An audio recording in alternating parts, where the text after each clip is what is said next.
Salut les filles, Salut. Hello, vous allez bien? super. Bon, on est hyper content de t'avoir, Sama, aujourd'hui sur ce nouvel épisode du podcast Pas de Chichi, qui est un podcast qui a pour but de traiter de thématiques communication, marketing et plein d'autres sujets. Et aujourd'hui, on est très content de te recevoir avec Aude qui co-anime le podcast et que tout le monde connaît maintenant. Oh oui. Aude qui est la directrice de la partie agence de com, donc qui gère les équipes et qui monte sur tous les sujets stratégiques de nos clients. Est-ce que Samar, tu peux commencer par te présenter s'il te plaît, avant de nous expliquer un peu ce que tu fais en ce moment et actuellement? Bien sûr. Donc, je vais faire une présentation sans chichi. Ça me va très bien, nickel.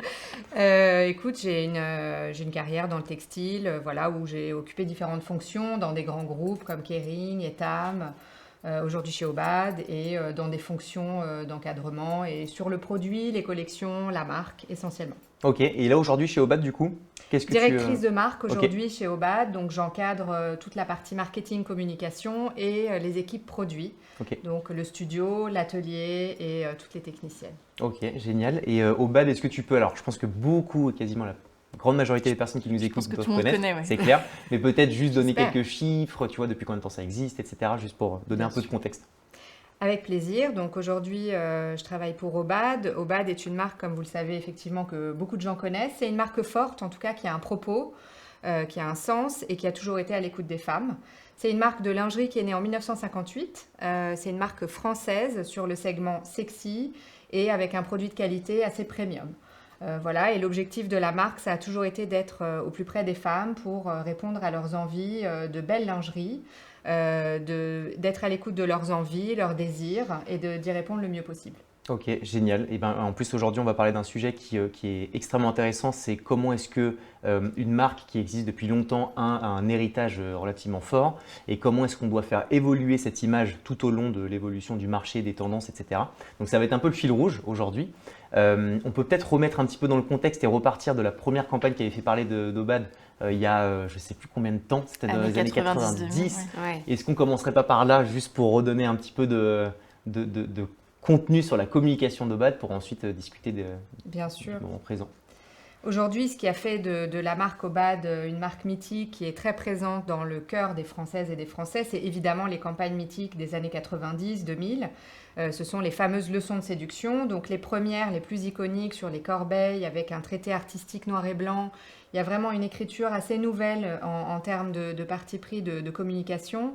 Ça a été vraiment le début des années 90 et ça s'est poursuivi ensuite avec toujours une accroche avec de l'impertinence. La femme s'exprimait, le visage n'était pas dévoilé, mais il y avait vraiment cette campagne assez forte. Il y a eu des années d'affichage, beaucoup d'investissements qui ont construit justement dans l'inconscient collectif cette force et cette saga de communication qui fait que la marque aujourd'hui a une notoriété spontanée qui est très élevée. Tu connaissais déjà Aude, toi tu avais déjà vu la… Ah bah c'est emblématique, je me rappelle très bien quand j'étais plus jeune avoir les campagnes d'affichage avec leçon, numéro, tatata, et on les suit presque comme des épisodes qu'on retrouvait un peu à chaque fois. Et même ne serait-ce qu'avoir une DA hyper forte, très focus produit qui aurait pu être un peu boring si je dois prendre le terme. Enfin, au contraire, on ramène avec de la tonalité quelque chose de très humoristique, ou en tout cas il y a ce ton d'impertinence que tu cites qui est hyper cool et qu'on voyait pas du tout sur les années 90-2000, donc c'est vraiment chouette. Je pense que tout le monde s'en rappelle, enfin tous ceux qui ont grandi dans cette période-là C'est clair. s'en rappellent. Et donc du coup, toi aujourd'hui, quels sont un peu les enjeux, les défis que tu as à ton poste chez Obad?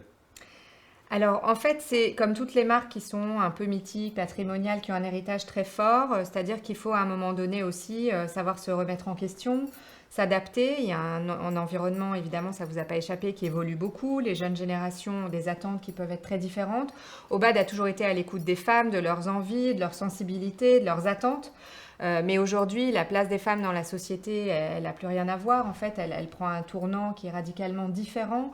La place des femmes, la tonalité et ce qu'on entend aussi beaucoup sur les réseaux sociaux, tout ça nous projette dans une ère qui est très différente de celle des années 90.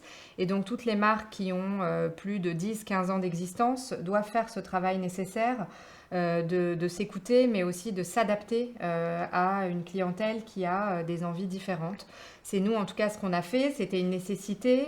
C'est un travail qui est assez exigeant. C'est de repartir de son ADN pour se projeter dans une ère future et se dire comment demain je vais m'exprimer sous quelle tonalité et quels sont mes fondamentaux que je vais conserver. Voilà, c'est ça qui est très important. Sachant que, excuse-moi, sachant que il y a un double enjeu, c'est à la fois de continuer à conserver ces clients existants qui ont vieilli, ce qui est normal. Je crois que la moyenne d'âge c'est aux alentours de 45-48 ans. Donc continuer à leur parler et en même temps réussir à avoir une nouvelle typologie de clientèle qui serait potentiellement un peu plus jeune. Comment est-ce qu'on arrive à avoir dans ce double enjeu un discours qui permet de pouvoir plaire à ces deux cibles bien différentes? Alors, c'est deux cibles en termes d'âge, mais ce qui est très important, c'est de se dire qu'il faut faire cet exercice pour vraiment analyser ce que les femmes d'aujourd'hui veulent. Et on se rend compte qu'il ne faut pas du tout cloisonner en fait par typologie d'âge, qu'il y a vraiment une nécessité d'ouvrir, que les femmes classées un peu par âge, c'est une démarche qui peut être parfois un peu réductrice. Donc, ce qui était important pour nous, c'est d'écouter aujourd'hui des clientes et des non-clientes. On a commencé vraiment par ce travail très exigeant et assez didactique où on a pris des clientes de tous les âges. Donc, on a pris des trentenaires. En effet, tu as raison, mais on a pris aussi des femmes de 50 ans. Et ce qui était intéressant, c'était pour nous d'entendre ce qu'elles avaient à dire par rapport à l'évolution sociétale, à l'intimité, à ce que c'est que le sexy, la séduction, leur rapport à leur corps, à la lingerie. Et tout ça sont des notions fondamentales quand on parle de lingerie. C'est un secteur c'est un produit qui est sur la peau, c'est un produit qui est en lien avec une période de sa vie, la féminité et l'intimité. Donc, il faut aussi pouvoir mettre les femmes en condition pour qu'elles se livrent.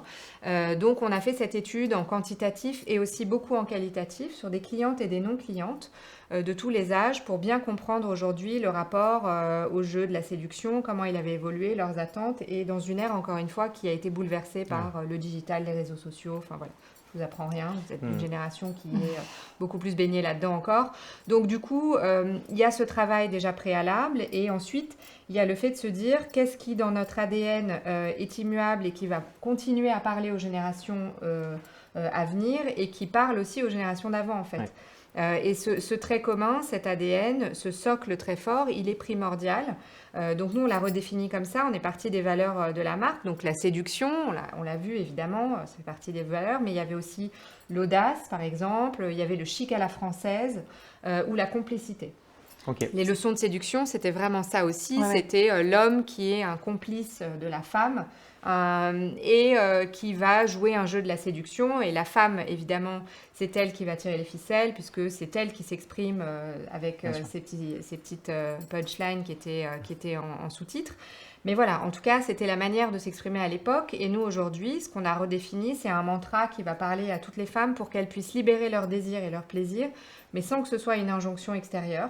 Ce qui est très important, c'est aujourd'hui, les jeunes femmes et les femmes tout court vont avoir ce désir de s'exprimer pour elles-mêmes. Et l'achat de lingerie va être un achat personnel et sûrement pas une injonction extérieure. On veut avant tout se faire plaisir et du coup on a redéfini les valeurs de la marque en les réécrivant autour de quelque chose qui est plus en lien avec la personnalité des femmes. C'est hyper intéressant que tu parles du travail de garder des valeurs qui sont immuables et qui feront toujours partie de votre ADN, mais de voir que vous revoyez aussi, alors peut-être pas certaines valeurs, mais en tout cas certains leviers ou manières de communiquer autour de ces valeurs. Typiquement, là, je sais qu'on ne peut pas forcément tout le temps segmenter autour des âges, mais c'est vrai que j'ai l'impression qu'on n'a jamais eu des générations là, qui sont aussi audacieuses, surtout les jeunes générations qui sont encore presque plus militantes sur les sujets autour de la femme que les générations qui veulent vraiment s'émanciper de plein de dictates qu'on a eu en permanence, etc. Il y a toutes les injonctions qu'on avait au rapport au corps, etc. ont beaucoup bougé et forcément ça a impacté plein d'industries d'ailleurs, pas que la lingerie. Il y a aussi eu beaucoup, et les campagnes 90-2000, on voit un peu le même corps à chaque fois. Le corps qu'on a, l'image parfaite, c'était le 90-60-90, les mensurations iconiques. On avait Laetitia Casta. Les top modèles. Voilà, les top modèles, vraiment on était là-dedans. On sait qu'il y a les mannequins qui portaient les lingeries. On est arrivé dans les années 2000 à un vrai truc de la maigreur. On était vraiment sur des mannequins maigrissimes. En fait, c'est des sujets sociétaux presque qui sont portés aussi autour de la lingerie. Et là, on revient à quelque chose de très différent depuis quelques années. C'est tout type de corps, tout type de peau. Il y a même des marques de lingerie qui challenge au niveau du genre. Vous, du coup, comment vous vous êtes adapté concrètement là-dessus ? Parce qu'on voit que du coup, quand on va sur votre Insta, on voit que ça évolue aussi. Comment vous faites vos choix de mannequins ? Est-ce que ça a un impact aussi sur vous ? Comment vous vous adaptez par rapport à tous ces sujets sociétaux-là ? En fait, donc effectivement, aujourd'hui, l'ère dans laquelle on évolue, elle est bénéfique, elle était nécessaire. La place des femmes a radicalement changé, donc le discours qui l'accompagne et les marques se doivent d'évoluer aussi en fonction de ça. Donc nous, la plateforme de marque qu'on a réécrit en 2022-2023, c'est ancré autour de la notion de désir. Nous, on veut dire aux femmes, en tout cas, live your desire, c'est-à-dire vivez votre désir, votre plaisir. Et Obad, c'est une marque qui est épicurienne. Donc, dans les valeurs qu'on a réécrites, on en parlait tout à l'heure sur les valeurs historiques, on a gardé la séduction, évidemment, on a gardé l'audace, puisque aujourd'hui, c'est l'effet surprise, c'est tout ce qu'on va proposer en créativité. Il y a une demande assez forte, justement, sur de la direction artistique, sur un produit qui change, qui soit nouveau, qui soit innovant. Et ça, c'est très bénéfique. L'univers de la lingerie bouge et tant mieux. Et nous, du coup, chez Obad, on a un vrai discours là-dessus qui est assez fort en termes de créativité. On a évidemment tout ce qui est chic à la française, ce raffinement. On travaille sur les plus belles matières, les plus belles broderies. Et on a l'impleasurement, qui est un mot qu'on a inventé pour exprimer le fait que les femmes aujourd'hui veulent à la fois du plaisir et de l'empowerment. Parce qu'aujourd'hui, c'est plus une injonction et elles achètent pour elles-mêmes. Et du coup, il faut ouvrir au-delà de ce qu'on a l'habitude. Il faut vraiment s'ouvrir à la séduction, au désir, au plaisir qu'on peut ressentir aussi à être dans une forme de séduction, plus ou moins affirmée. Voilà. Et donc, on a vraiment ouvert pour que les femmes aient plus confiance en elles. Il y a une notion de confiance en soi, pour que les femmes, en tout cas, se sentent plus écoutées, en prise directe avec la marque et se sentent libres. Voilà, la liberté de pouvoir séduire et d'être sexy quand on a envie, au moment où on a envie, et pour soi-même avant toute autre chose, avant surtout pour quelqu'un d'autre, ce qui est une vraie différence par rapport au spectre des années 90. Ouais. Donc voilà, on a vraiment ouvert dans ce sens-là. Et ta question sur la communication, elle est primordiale, puisqu'on a parlé au début de cet échange de tout ce qu'on a fait en termes de saga sur les leçons de séduction. Les leçons de séduction, c'était un corps magnifié. L'idée, c'était de sublimer le corps des femmes et la lingerie. Le produit était porté, mais le visage n'était pas dévoilé. Et il y avait ces accroches qui ont été si iconiques, qui avaient beaucoup d'esprit. Et du coup, c'était parfaitement dans une ère où on n'avait pas besoin d'incarner la marque. Aujourd'hui, ce qui est sûr, c'est qu'il faut incarner la marque. Les femmes, il a fallu évidemment les remettre au centre, libérer le discours, la parole, qu'elles s'expriment aussi sur des sujets sociétaux. Et c'est une évolution qui est souhaitable et que nous, on a souhaité pour Obad. Et donc, on a remis les visages, on a remis les yeux, puisque c'est à travers ça qu'on exprime aussi ses émotions. Et on voulait que la femme Obad puisse exprimer ses émotions. Donc, on a redéfini toute notre iconographie et la façon dont on exprime la marque pour que les femmes puissent s'exprimer, qu'on dévoile leur visage. Et aussi, on a ouvert, évidemment, tu l'as dit, parce que les réseaux sociaux aujourd'hui, ça permet à tout le monde de se filmer dans sa salle de bain plus ou moins habillée. Donc voilà, on peut aussi se montrer en Obad. Mais nous, à travers ce qu'on veut dire aux femmes, c'est qu'effectivement, elles sont toutes belles et nous, on veut toutes les sublimer. On est inclusif de par notre produit déjà.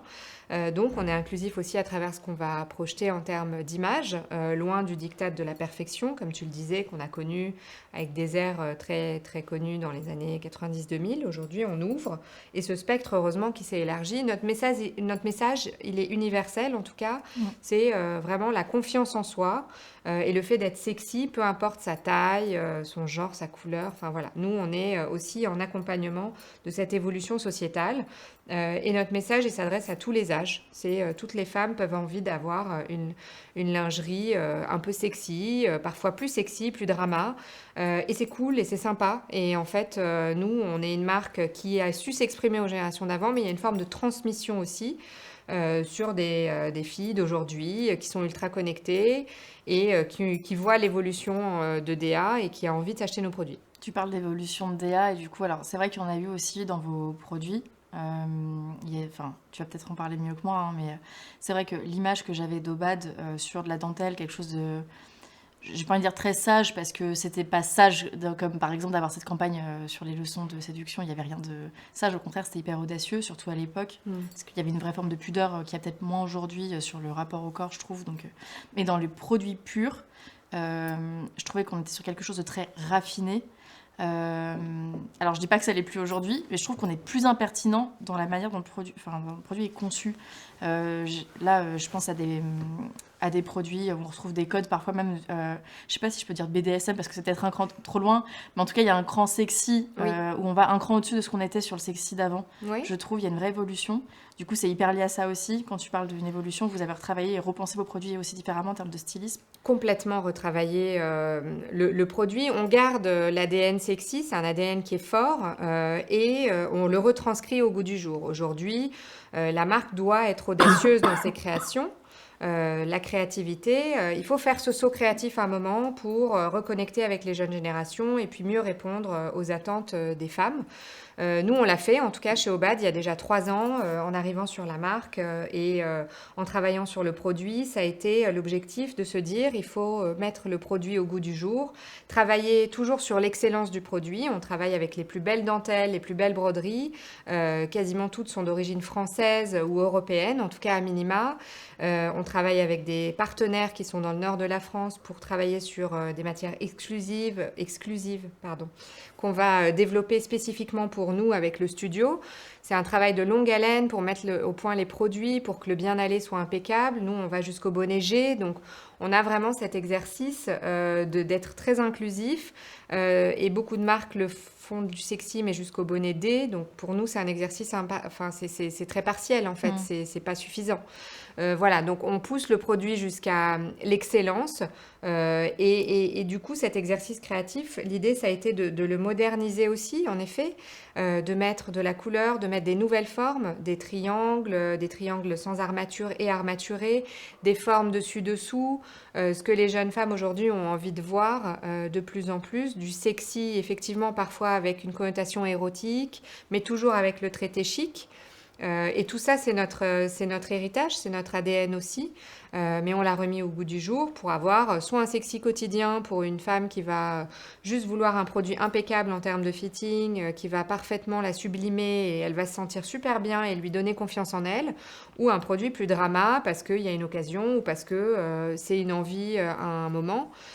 Où là, on va travailler sur un produit vraiment d'exception, avec des pièces parfois beaucoup plus travaillées sur le côté, en effet, un peu SM, voilà, érotico-chic en tout cas. Et donc, nous, on va proposer tout ce terrain de jeu qui est formidable, mais en étant beaucoup plus connecté avec ce que les jeunes femmes veulent aujourd'hui.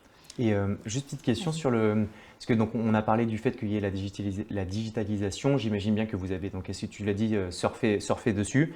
Il y a aussi l'expérience client côté boutique, côté physique. Est-ce que ça, vous avez mis en place des plans d'action? Est-ce que vous avez fait évoluer l'expérience en magasin de vos clients?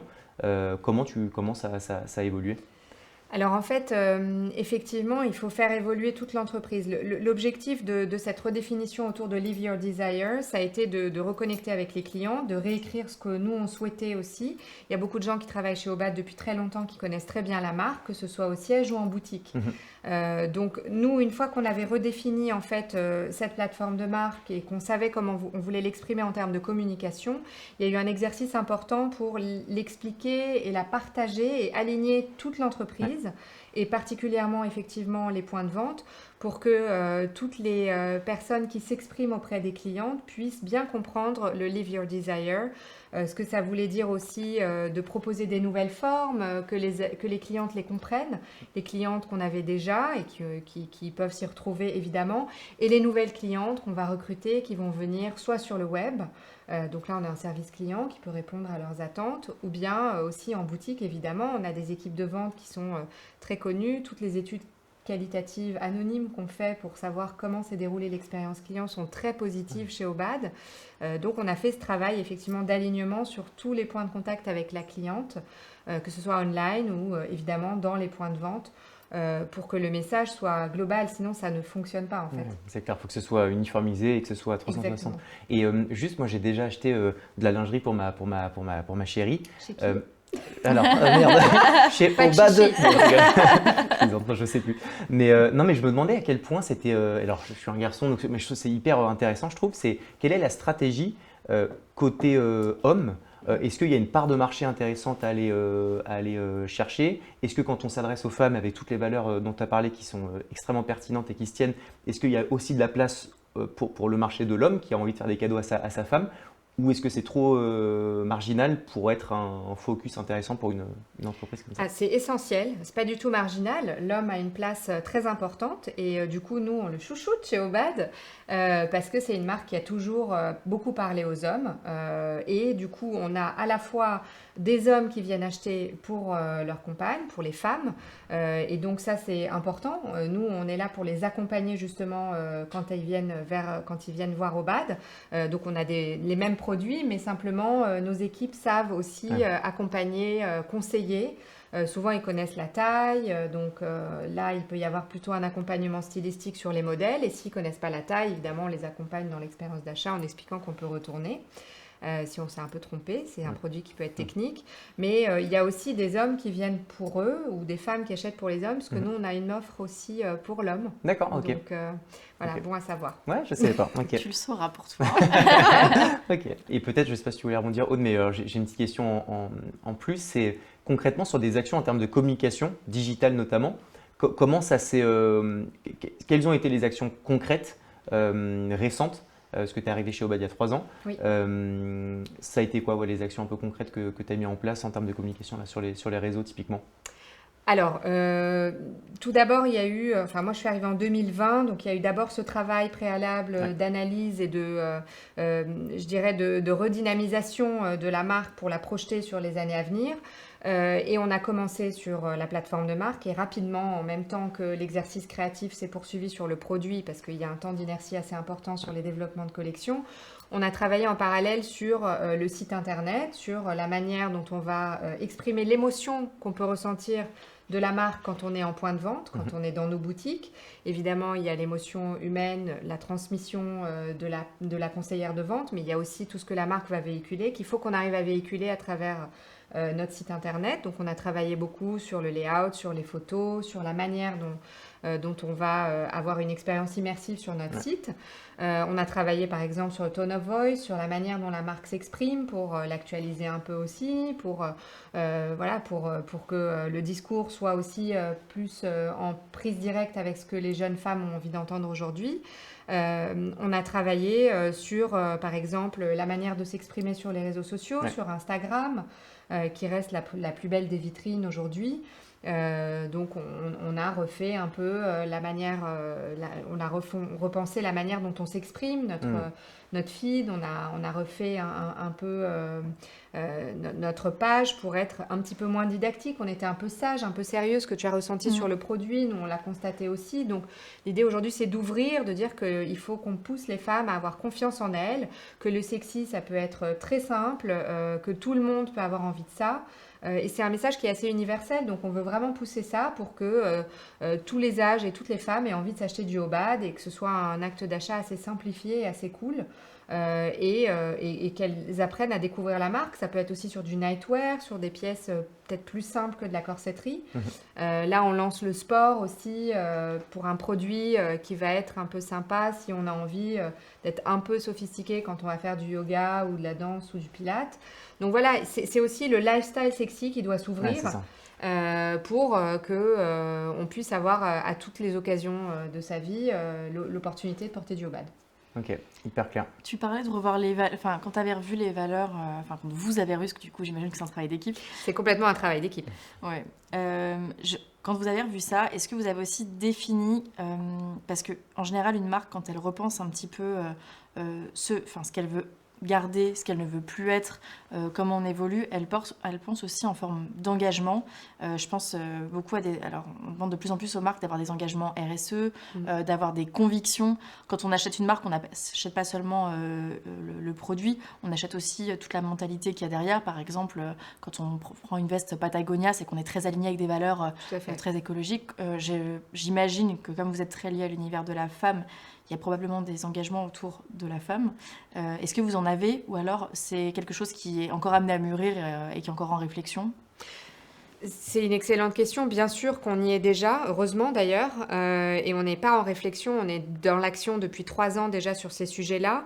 Au moment où on se dit, on retravaille une plateforme de marque, on la recentre sur le désir des femmes pour mieux répondre à leurs attentes et à leurs préoccupations, évidemment, on s'adresse à un volet plus sociétal où on va dire quelque chose. Et effectivement, tu as raison, aujourd'hui, quand on achète, c'est déjà un acte d'engagement et les clientes, elles sont complètement là-dedans. Et donc, nous, en tant que marque, ce qu'on veut s'engager à dire, c'est que, on a un respect, en effet, sociétal et environnemental. Et bien sûr qu'on pourra aller plus loin, on n'est pas complètement à 100%, hein, pas du tout dans la perfection. Mais l'idée, c'est de se dire qu'on a déjà des actions concrètes. Donc, depuis 3 ans, on est mécène de l'association Ruban Rose. Donc, Ruban Rose, beaucoup de gens connaissent, mais je vais quand même expliquer ce que c'est, parce que c'est vraiment une cause qui me tient à cœur. En tout cas, c'est vraiment le soutien de la recherche contre le cancer du sein. Donc, c'est une association qui est destinée à soutenir et à financer la recherche, les médecins, pour que cette cause qui touche une femme sur 10 puisse enfin avoir une curation et quelque chose qui soit un petit peu encore plus développé. On a un très bon accompagnement des malades aujourd'hui en France, mais ça peut aller plus loin.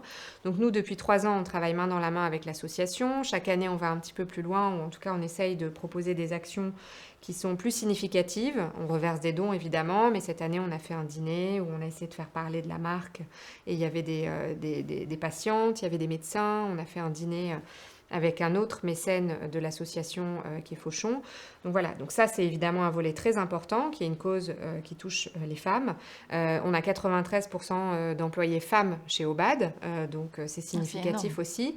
Et évidemment, nos clientes, ce sont des femmes avant tout, même si on fait un peu d'hommes, comme on disait tout à l'heure. Ça reste évidemment les femmes le cœur de notre sujet depuis la naissance de la marque en 58. Donc voilà, évidemment, il y a cette préoccupation.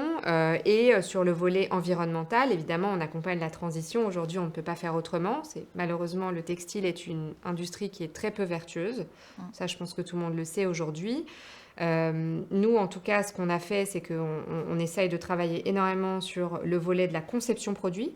Donc, on a un objectif de 50% de nos produits qui soient travaillés dans des matières éco-conçues à partir de dentelles de broderie recyclées, des fils recyclés, de bouteilles en plastique ou de déchets ou de chutes de matière qu'on refabrique et qu'on réutilise. Donc voilà, ça c'est un premier objectif, qui est un objectif vertueux. On veut 50% de nos collections à l'horizon 2026 qui soient travaillées sur de l'éco-conception en fil recyclé.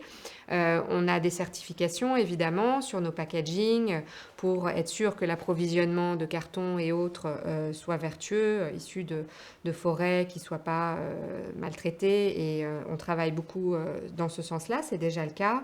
On a évidemment la traçabilité de nos produits, où on peut aujourd'hui voir vraiment la chaîne de valeur de nos produits, et ça c'est transparent aujourd'hui pour les consommatrices et les clientes.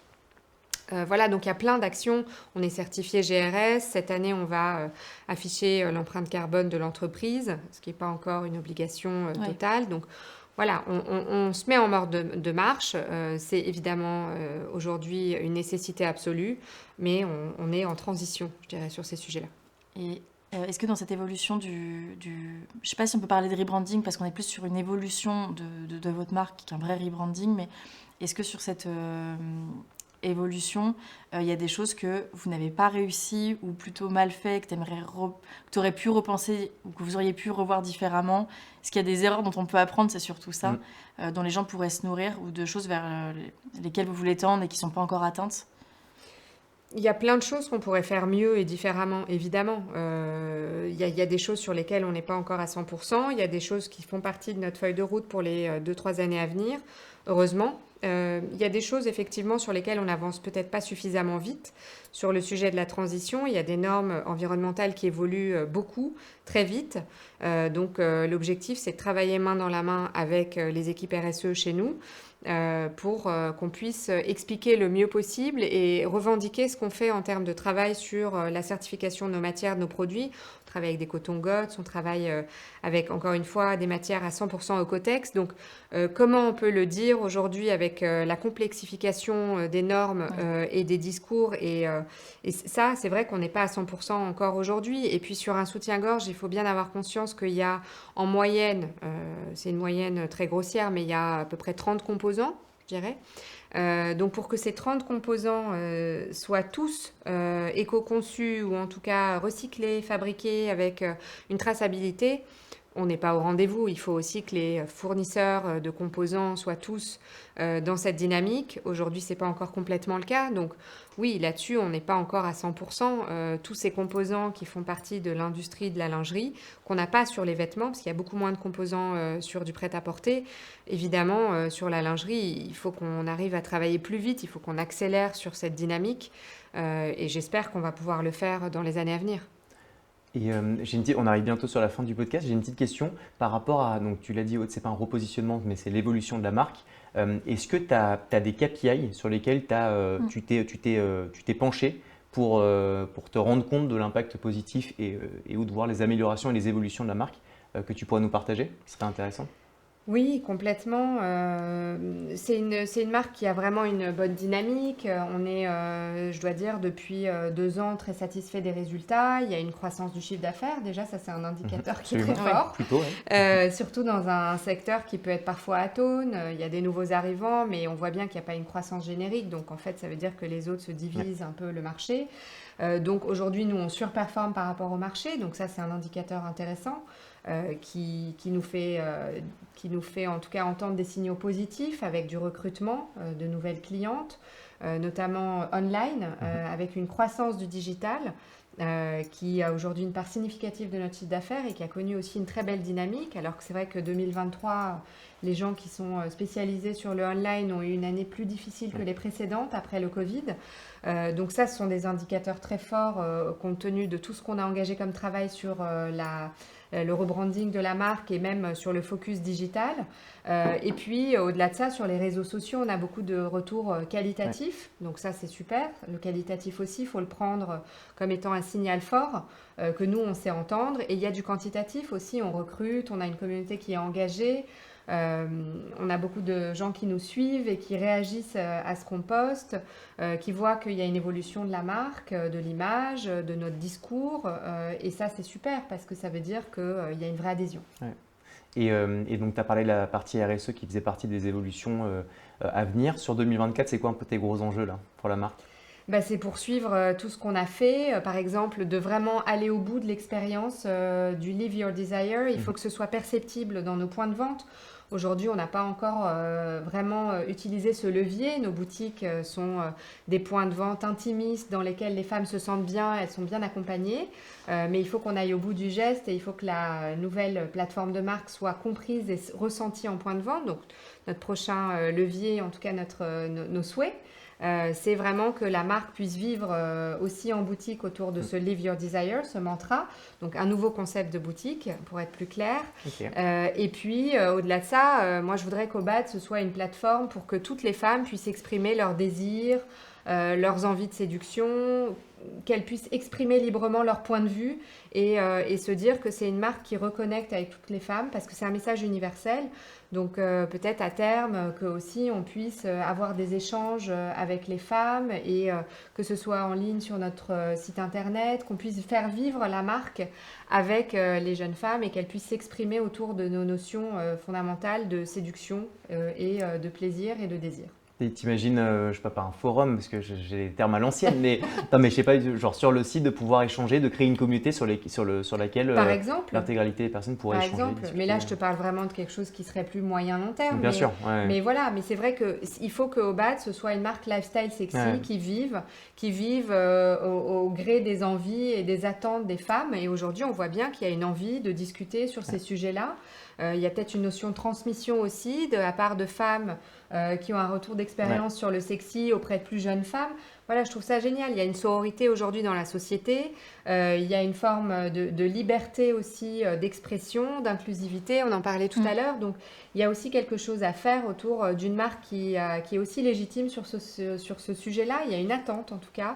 Et donc, on pourrait faire ce saut créatif. Voilà. C'est beau. Tu as un beau chantier devant toi, je pense, mais c'est top. Compte sur nous pour faire passer ce beau message et merci mille fois à toi d'être venu sur le podcast Pas de Chichi. C'était très, très intéressant. Et puis, on peut te suivre sur les réseaux, sur LinkedIn peut-être, j'imagine. Ok, puis on se retrouve très vite pour un prochain épisode. Encore merci à toi et puis bonne journée. Merci à vous. Salut. Merci. Salut.